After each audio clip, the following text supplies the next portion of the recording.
বিসমিল্লাহির রহমানির রহিম। আসসালামু আলাইকুম। দর্শক বন্ধুরা কেমন আছেন? আশা করি আল্লাহর রহমতে ভালো আছি। তো দর্শক বন্ধুরা, আলহামদুলিল্লাহ আমার সেটটির কাজ শেষ পর্যায়ে। তো মোটামুটি যেহেতু আমার আগেই 4টা সেট করা ছিল, ফ্লোরগুলো করা ছিল, তো সেক্ষেত্রে আমার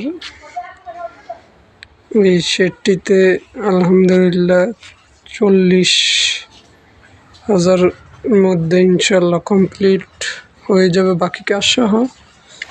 তো দর্শক বন্ধুরা, আমার এখানে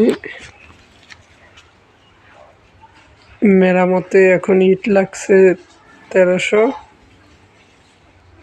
সিমেন্ট 15 ব্যাগ, আর হচ্ছে বালু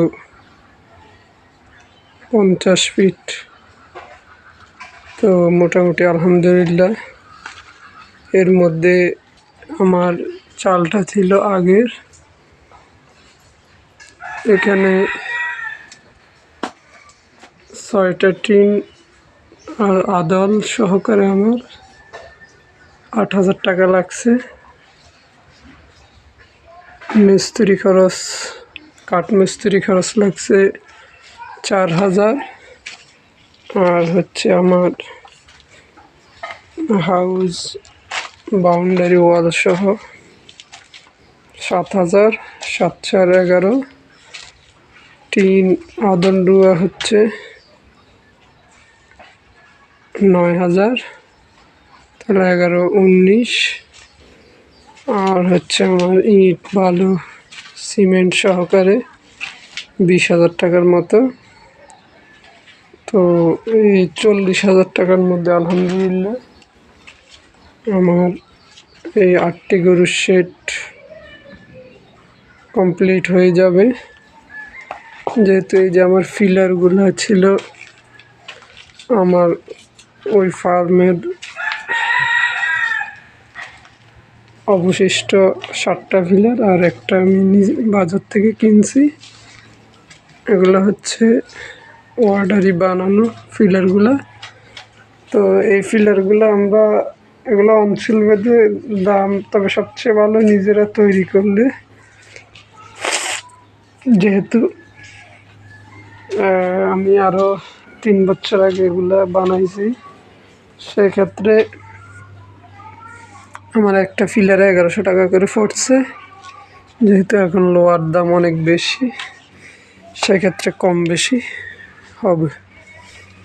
তো আলহামদুলিল্লাহ আমরা কিছু কাজ বাকি আছে, এগুলো শেষ হয়ে গেলে ইনশাল্লাহ আমরা বাউন্ডারি দিয়ে আমাদের গরুগুলোকে রাখতে পারবো।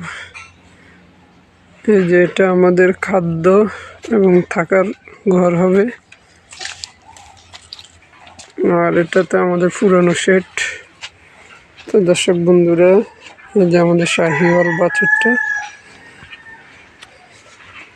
তো দর্শক, আমাদের গরু রাখতে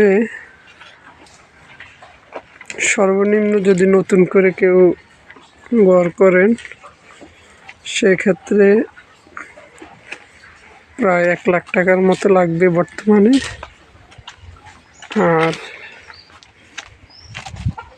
যেহেতু জিনিসপত্র অনেক দাম,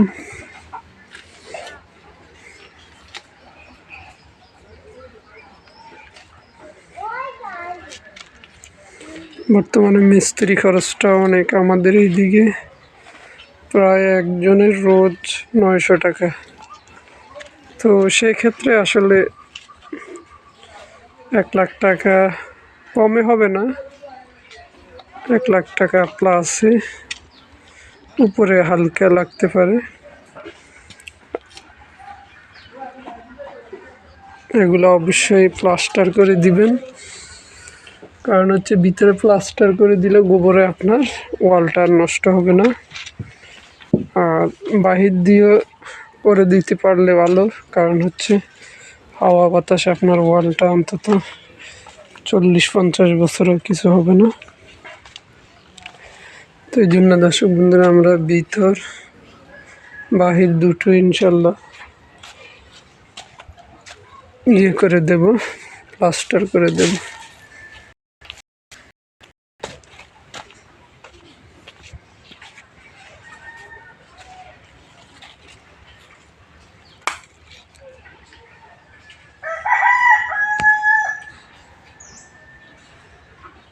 ভালো থাকবেন। ফি আমানিল্লাহ, আখির দাওয়ানা আলহামদুলিল্লাহি রাব্বিল আলামিন। আসসালামু আলাইকুম। সবাই দোয়া করবেন।